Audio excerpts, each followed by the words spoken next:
I think the thing that's important to remember about film is that it's a collaborative medium. So there's a team, there's a bunch of people, but somebody needs to lead that team in real time. So the director is kind of like a war president, you know, in the sense that you don't have time to take it out to committee. You're dealing with stuff that's coming at you, 1,000 questions a day, 1,000 little decisions a day. Do another take, don't do another take, do this, do that, red wardrobe, green wardrobe, whatever. So it's a system that sort of rewards, in a sense, a kind of autocratic system.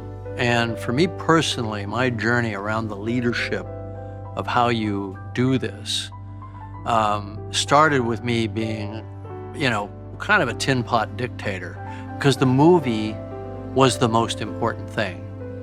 And everybody served the movie, and I was the representative of the movie. And so, you know, I think I was rough on people. I don't think I was cruel. I was just rough because the pace of events demanded it and all that sort of thing. But what I've learned over time is that people don't do their best work if they're not respected and appreciated and have a voice. And so if I've learned one thing that I would like to go back and do differently, it's not necessarily the choice of lenses or the choice of dialogue or anything within the films themselves. It's the nature of the working relationship. I could have listened more. I could have been less autocratic.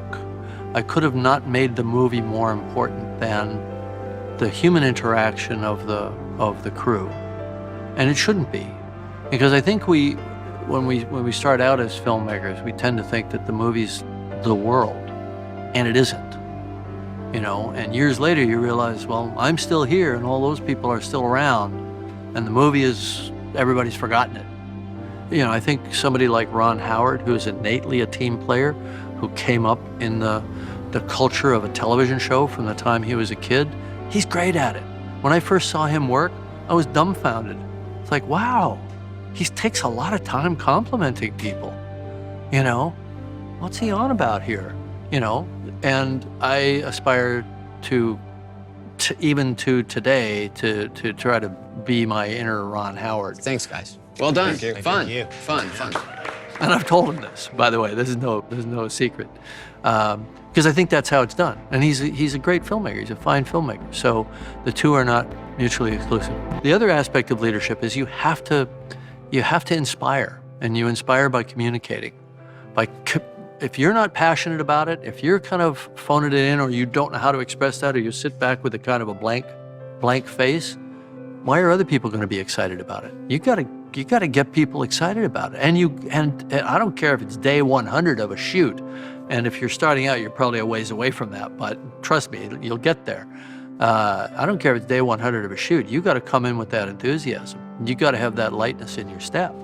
You know, you've got to see the wonder that's happening right in front of you and be excited by it, you know, and run in. I've run into a shot when the camera's still rolling and hugged the actor, you know.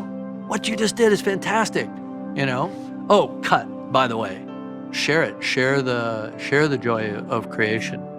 And I think it takes a while to be secure enough to be able to do that.